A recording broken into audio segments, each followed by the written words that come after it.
J.J. Abrams gets the gig, Star Wars in 3D gets the boot, and the Cartoon Network gets mysteriously vague. It's Tuesday, January 29th, and you'll hear about those stories and more on a very busy week this week in Star Wars. This Week in Star Wars is your source for new and noteworthy developments from the galaxy far, far away. I'm your host, Matt Fox. And now, this week's lead stories. On 2 consecutive business days, Star Wars made 2 major bombshell announcements. Beginning late last Thursday, when rumors appeared on the website Deadline.com, the internet was immediately abuzz with rumors that J.J. Abrams, director of the recent Star Trek reboots, as well as such films as Super 8 and Mission Impossible 3, was in line to be given the nod as the director of the upcoming Star Wars Episode 7.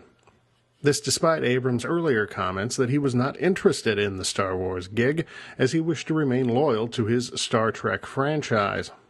Disney and/or Lucasfilm clearly, however, made Abrams an offer that he could not refuse, as it was confirmed on Friday that he would be helming the next installment in the Star Wars franchise. The hiring of Abrams, whose extensive credits include the creation and/or production of such critically acclaimed television shows as Lost, Alias, Felicity, Fringe, and Revolution, was met with almost universal praise by anyone who had an inclination to comment on the situation. Abrams himself had little to say about his new position, beyond the usual platitudes that he was excited to join a franchise that he had been such a fan of since his youth. The second installment in Abrams' Star Trek franchise, Star Trek Into Darkness, is currently in the final stages of post-production and will no doubt preclude Abrams from getting too far involved in the Star Wars franchise until that film's release in May of this year. It is worth noting that, according to The Hollywood Reporter, there is no commitment on Abrams' part in his agreement with Disney to direct the next Star Wars film, that said film will be released in 2015, which, up to this point, Disney has insisted is the target date for the release of the upcoming film. In past projects, such as the upcoming Star Trek Into Darkness, Abrams has delayed the release of films until he is confident that they are ready for prime time. As of yet, we simply do not know whether such creative control has been given to Abrams, and if he will hold any title on the film beyond that of director. All of these questions, obviously, will be answered in the coming months. After the world spent the weekend chattering about Abrams' hire, Lucasfilm dropped another bombshell on Monday, announcing that a decision had been made that episodes 2 and 3 in 3D, which were slated for theatrical release this fall, were being indefinitely postponed. The officially stated reason was to allow Lucasfilm to direct all of its attention on the production of Episode 7. Naturally, however, there has been a great deal of speculation online as to other possible motivations behind the decision to postpone these films. Depending upon your attitude towards the project, the blame or credit seems to be going to Disney, which, according to these theories, viewed the results of Episode 1 in 3D, which was released last year, as disappointing, either critically or financially. Regardless of what motivations were behind the decision, a great many people are curious as to exactly what a, quote, indefinite postponement exactly means for the future of the 3D project.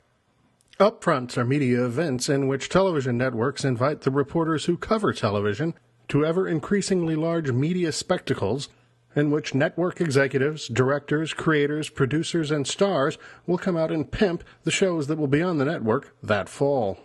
We are now in upfront season for the fall of 2013, and the Cartoon Network, home to Star Wars The Clone Wars, has put out a press release highlighting all the awesome shows that we can look forward to in the child-oriented network this fall. The Cartoon Network's press release is notable to Star Wars fans for 2 reasons: what it does say and what it doesn't say. First, what it does say.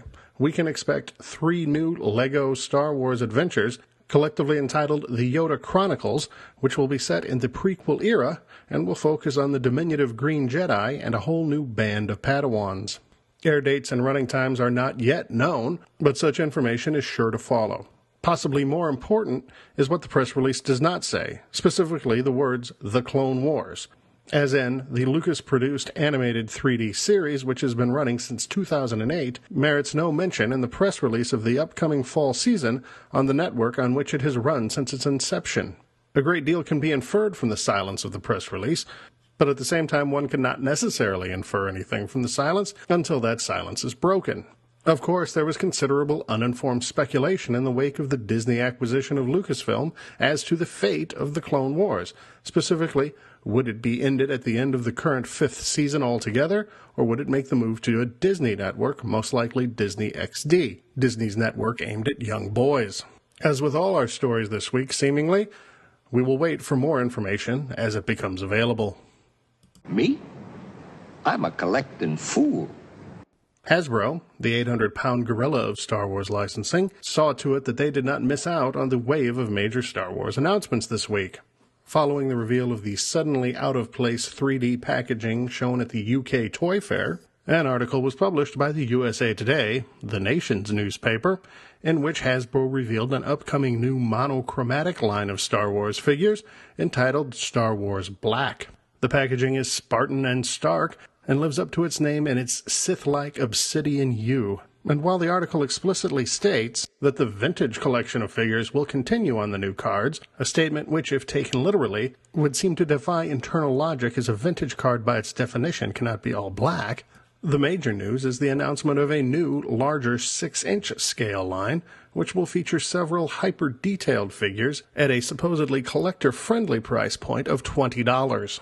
Only 8 figures are expected in 2013, and the first wave of 4 will show up in August, and consists of Luke Skywalker in his X-Wing outfit, R2-D2, an Imperial Stormtrooper, and Darth Maul. One can reasonably expect more information from Hasbro at the New York Toy Fair, which takes place between February 10th and 13th.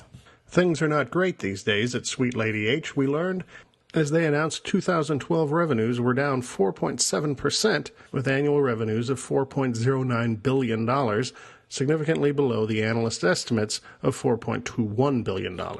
These disappointing figures prompted Hasbro to announce that they would be consolidating their workforce by about 10% over the course of 2013. Hasbro has also announced that they will be webcasting an investor Q&A from Toy Fair on their website, investor.hasbro.com, which will take place at 8 a.m. on February 8th. If you choose to tune in, expect soul-crushing tedium, and don't say that I didn't warn you.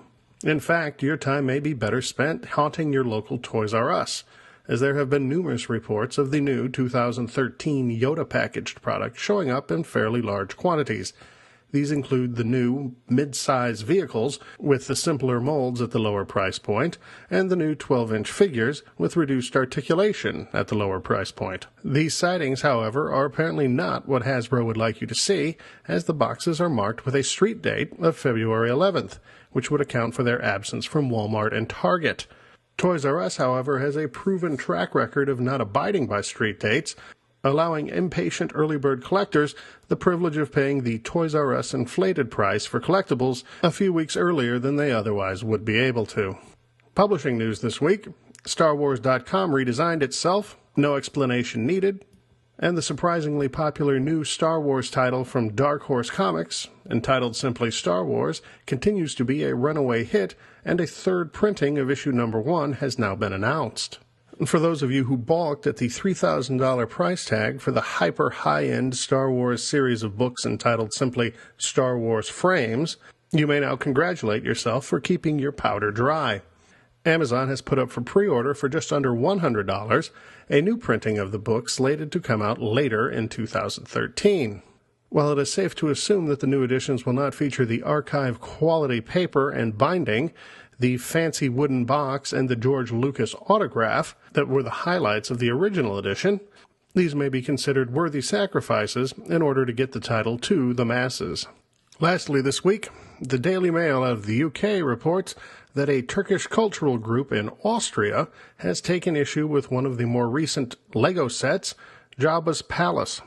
The so-called Turkish Cultural Committee of Austria has determined that the intergalactic space gangster's palace is clearly based upon the Hagia Sophia Mosque in Istanbul, Turkey, and their group takes offense at its depiction as a den of scum and villainy and the host to quasi-terrorist individuals such as Jabba and his gang. Seemingly lost on the group are three salient facts. Lego did not design Jabba's palace nor its inhabitants. Lucasfilm did that over 30 years ago. 2. The Hagia Sophia itself no longer has any ecumenical affiliation, as the Republic of Turkey has prohibited the practice of any religion on the site since 1935. 3rd, and possibly most important, it's an effing matte painting, and its inhabitant is a giant fictional space slug, which is a puppet operated by a number of little people.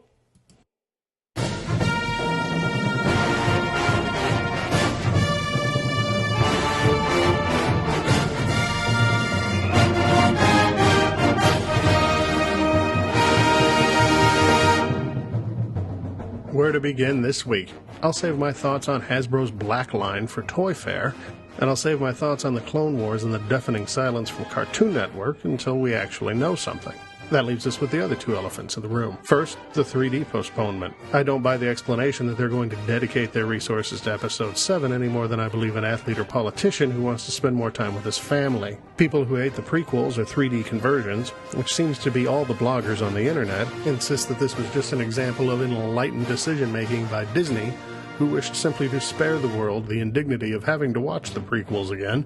And they go on, since Episode 1 in 3D was so clearly a financial fiasco, making only $30 or $40 million, why would you want to do 2 and 3? This, of course, overlooks the fact that the 3D conversion only cost a couple $1 million, leaving quite a bit of pure profit, and the fact that there is now an Episode 7 on the horizon creates additional excitement as you move into the better-received films. My personal Disney conspiracy theory is that they were not entirely convinced that it was the best use of resources of their newly acquired Lucasfilm division to create 5 films that would only serve to enrich their competitor, 20th Century Fox. And then there's J.J. Abrams. I've got nothing against the guy, although parenthetically, I'm not entirely comfortable putting both Star Trek and Star Wars in the hands of the same individual, but maybe he'll walk away from Star Trek. But look him up on IMDb. Really, go do it. For a man that is sort of hailed as the next Spielberg, his credits are very thin. He's directed, 4 films? And 2 of them are the Star Trek films. And another is one of those god-awful Mission Impossible movies. Okay, he's got a lot of production credits and a lot of writing credits, but he's not here to produce or write Star Wars 7. He's directing it. Is he capable? Probably. Will he do a better job than Lucas? Almost certainly. Now, I myself have pointed out the virtues of having someone with a thin resume direct the movie. Kirshner and Marquand had very thin resumes and both directed classic Star Wars films. I'm on board with Abrams, don't get me wrong. I'm just always, by nature, a little skeptical when someone is received with such unanimous adulation and hailed as the savior of anything. Look, I've been a Star Wars fan almost as long as I can remember. I am very greedy and protective of the entire franchise. And while I understand that such thoughts are simply petty, I want this project to be thought of only as the next Star Wars film, not the next J.J. Abrams film. In the end, to paraphrase a wise man, we can only hope that J.J. Abrams is not all hat and no cattle. And that was This Week in Star Wars. Join us again next week for more news and notes and developments from the galaxy far, far away. Visit our website, www.thisweekinstarwars.com, where you can find links to the rest of our media empire, including our breaking news Twitter feed and our Facebook page. If you have comments, questions, or news suggestions, we encourage you to write us at host@thisweekinstarwars.com. Help us grow the community. If you enjoyed this podcast, please leave a positive review at iTunes. You've been listening to This Week in Star Wars. We troll the web so you don't have to. This Week in Star Wars is not affiliated with Lucasfilm, any of its subsidiaries, or any other entity mentioned in this podcast. Star Wars, its characters and creations are the property of Lucasfilm. All of the trademarks are property of the respective trademark owners. This Week in Star Wars is intended for informational and entertainment purposes only. All original content, copyright 2012, This Week in Star Wars. More information, links to stories presented, past episodes, and contact information are available at www.thisweekinstarwars.com.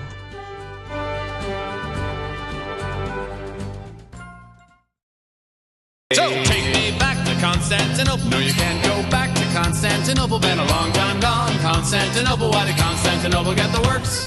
That's nobody's business but the church.